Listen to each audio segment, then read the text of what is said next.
क्या पराठे खा के बॉडी बिल्डिंग करी जा सकती है? दही मक्खन और पराठे और जो भी घी, देसी घी, इन सब चीज़ों से क्या नुकसान होते हैं हमारी ह्यूमन बॉडी को? डाइजेशन टैबलेट की क्या इंपॉर्टेंस है, ये आज हम जानेंगे। क्योंकि अगर आप डाइजेशन टैबलेट नहीं ले रहे हैं तो वो खाना आपके पेट में 10-12 साल तक डाइजेस्ट नहीं होगा, सड़ता रहेगा भाई साहब। जैसे वे प्रोटीन पड़ा रहता है ना 3 साल तक, ये 10-12 साल तक मिनिमम, अगर आप डाइजेशन टैबलेट नहीं ले रहे हैं। साथ ही साथ अगर आप चंडीगढ़ में रह रहे हैं, बॉडी बिल्डिंग के बारे में सोच रहे हैं या मसल बिल्डिंग का आपका गोल है या आप एथलीट हैं, तो तुम जिम में घुसने लायक नहीं हो। सबसे पहले चंडीगढ़ से बाहर आओ, तब जिम के बारे में सोचो, ओके। और नॉनवेज नहीं खाते हो तो आज ही खाना शुरू कर दो और अपने मील हर जगह कैरी करो। For example boiled chicken, rice और ब्रोकली। ब्रोकली नहीं जानते? ब्रोकली नहीं जानते हो तो ये वीडियो क्यों देख रहे हो? फिटनेस इंडस्ट्री में तुम फिटनेस प्रोफेशनल कहलाने लायक नहीं हो। और फिटनेस फ्रीक होते हैं ना, उनसे जाके पूछो ब्रोकली के बारे में। अगर आप ब्रोकली जानते हो तो आप अपने आप में एक सर्टिफाइड पर्सनल ट्रेनर हो। और सॉल्ट और शुगर, ये 2 ऐसे इंग्रेडिएंट हैं भाई साहब, अगर आपने इनके बारे में सोचा, अगर आप फिटनेस फ्रीक हैं, ठीक है, अगर आप फिटनेस फ्रीक हैं और सॉल्ट और शुगर के बारे में सोच रहे हो तो आपका 2 kg मसल लॉस, जितनी बार आप सोच रहे हो, 10 बार सोचा multiplied by 2, 20 kg muscle loss per day भाई साहब। ये वीडियो किसी को डिफेंड या डिफेम करने के लिए नहीं है, बट आई एम श्योर कि अगर आप पूरा वीडियो देखोगे तो it will be worth of your time for sure, okay. So मैं हर सेंटेंसेस को डीबंक करूंगा with state facts, so that एक अनबायस्ड स्टेट ऑफ माइंड से इस वीडियो से आप कुछ सीख के जाओ। बात करें अगर हम पराठों की, तो स्पेशली नॉर्थ में हमारे पास डिफरेंट रेसिपीज़ हैं इनको बनाने की। फॉर एग्जांपल आप कभी रेस्टोरेंट में या ढाबे पे या होटल पे जा रहे हो या स्ट्रीट फूड पर पराठे ऑर्डर कर रहे हो, फिर वो चाहे मेन कोर्स के साथ हो या कबाब के साथ, आपको जनरली मुगलई पराठा या लच्छा पराठा मिलता है जो कि मैदे से बनता है। और मैदे की डाइजेस्टिव इश्यूज़ होते हैं मैदा खाने के बाद लोगों को, और मैदे की न्यूट्रिशनल वैल्यू भी नॉर्मल आटे से कम है, होल व्हीट फ्लोर से और कम है, मल्टीग्रेन से तो बहुत कम है। तो अगर आप कभी दिल्ली आएंगे तो यहाँ स्पेसिफिकली पराठों वाली गली है। पराठों वाली गली में लास्ट टाइम जब मैं गया था तो 35 पराठे मुझे याद है कि मैंने गिने थे। 35 तरह के पराठे थे उसमें। आप सिंपल पराठे से लेके आलू पराठा, गोभी पराठा, पालक पराठा, मूली का पराठा, पनीर पराठा, मिक्स वेज पराठा, और पता नहीं, ये तो सिर्फ वेजिटेरियन की लिस्ट है। नॉन वेजिटेरियन में जाएंगे तो आप न्यूट्रिशनल वैल्यू के साथ जितनी वैरायटी सोच सकते हैं सब अवेलेबल है। ये एक आइडिया दिया मैंने आपको कि कितने तरह से पराठे बनाए जा सकते हैं। अब हम नॉर्थ में रहते हैं, हमारे पास फार्मिंग के लिए लैंड काफ़ी अवेलेबल होती है as compare to populated densities like Mumbai and Bangalore. तो हमारे पास ऑप्शन है कि हम अपनी क्रॉप फार्म करें और खुद हार्वेस्ट करें। तो हमें पता रहता है कि हमारी लैंड कितनी फर्टाइल है, हमने अपनी क्रॉप में कौन कौन से पेस्टिसाइड्स या केमिकल्स यूज़ किए हैं या फर्टिलाइज़र्स कौन से यूज़ किए हैं, उसका हमारी क्रॉप पर क्या असर पड़ेगा। वहीं अगर हम इसको कंपेयर करें एक नॉर्मल इंसान से जो दुकान से आटा खरीद के लाता है, तो उसको नहीं पता है कि उसमें कितनी मिलावट है, उसमें प्रिजर्वेटिव्स का कंपोजिशन क्या है उस आटे में। तो ये हमारे पास प्रिविलेज है कि हमें पता है कि हम क्या खा रहे हैं।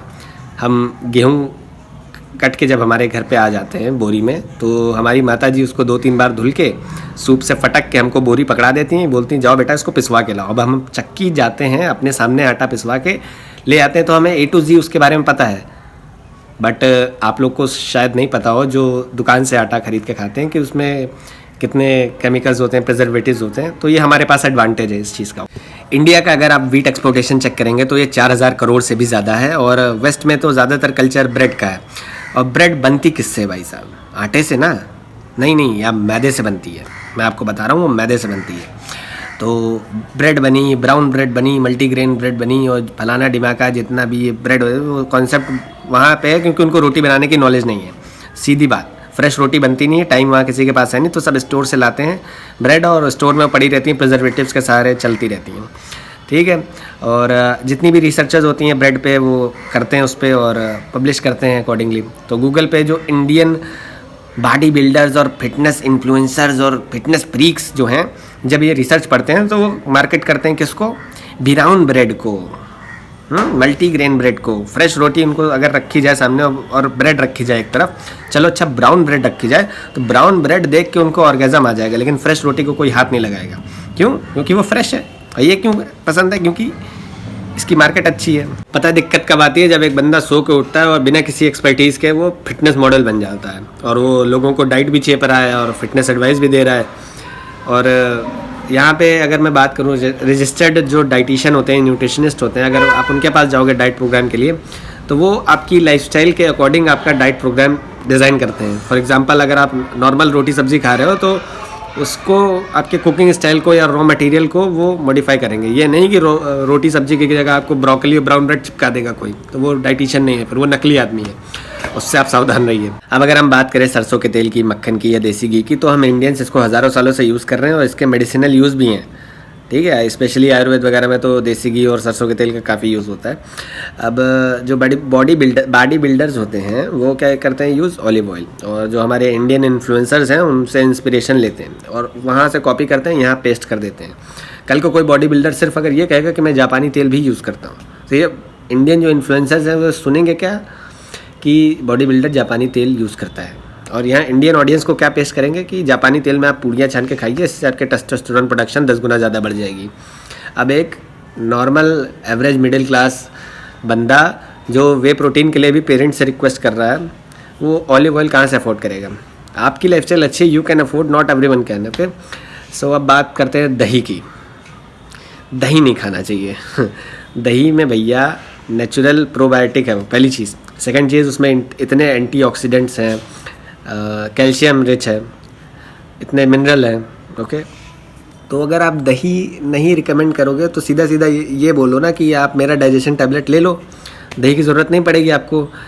जो बॉडी बिल्डर्स होते हैं वो अगेन कहते हैं कि दही नहीं खाते हैं, क्यों? क्योंकि वहाँ सब पैक्ड मिलता है, फ्रोज़न चीज़ें। अब फ्रोज़न डेयरी प्रोडक्ट में क्या होता है कि उनकी एंटीऑक्सीडेंट प्रॉपर्टी कम हो जाती है, जिससे कि फैट और प्रोटीन के ऑक्सीडेशन में डिले हो जाता है या प्रॉब्लम होती है, इस वजह से वो दही अवॉइड करते हैं। चंडीगढ़ का खाना भाई साहब इतना ख़राब है कि एथलीट्स उसको खा नहीं सकते हैं। भाई साहब, आप चंडीगढ़, हरियाणा, पंजाब का स्पोर्ट्स में डोमिनेशन देगी है, स्पेशली ट्रेडिशनल स्पोर्ट्स के वो पावर हाउस है। मेडल देखिए कितने आते हैं चंडीगढ़, हरियाणा, पंजाब से यहाँ। और बॉडी बिल्डिंग के अलावा किसी और स्पोर्ट्स में हाइपरट्रोफी नहीं होती क्या? वो कैसे होती है? नमक छोड़ के। इलेक्ट्रोलाइट इम्बैलेंस नाम की कोई चीज़ होती है कि नहीं? अगर आपको लगता है कि सिर्फ बॉडी बिल्डिंग में हाइपरट्रोफी होती है तो सर आपकी एथलीट की डेफिनेशन गलत है। सही प्रोपोर्शन में अगर आप किसी भी फूड को हेल्दी मैनर में कुक करके खा रहे हैं, फिर वो चाहे नॉन वेजिटेरियन हो चाहे वेजिटेरियन, अगर वो आपकी डेली रिक्वायरमेंट न्यूट्रिशन की फुलफिल कर रहा है तो आप अपनी डिज़ायरेबल फिजिक अचीव कर सकते हो। और ये कहो कि भाई वो बॉडी बिल्डर भी ऐसे ही करता है तो हम भी करेंगे। भाई बॉडी बिल्डर तो टैनिंग क्रीम लगा के स्टेज पर चढ़ता है ना, तुम भी अपनी बारात में टैनिंग क्रीम लगा के चले जाना। बात करते हैं बॉडी बिल्डर ये करता है, बॉडी बिल्डर वो करता है, हम भी करेंगे। आप अपने आप को बॉडी बिल्डर से कंपेयर क्यों कर रहे हो अगर आप एवरेज जिम गोवर हो? और इन्फ्लुएंसर से मेरी रिक्वेस्ट है, अगर आपके किसी से पर्सनल ग्रजेस हैं तो आप उसको पोक कर रहे हो सोशल मीडिया पे, तो फैक्ट्स के साथ डिबेट कर लो ना। और हाँ, किसी भी मिस इन्फॉर्मेशन को स्प्रेड करने से पहले अपने आप को अपग्रेड ज़रूर कर लेना। Thank you so much.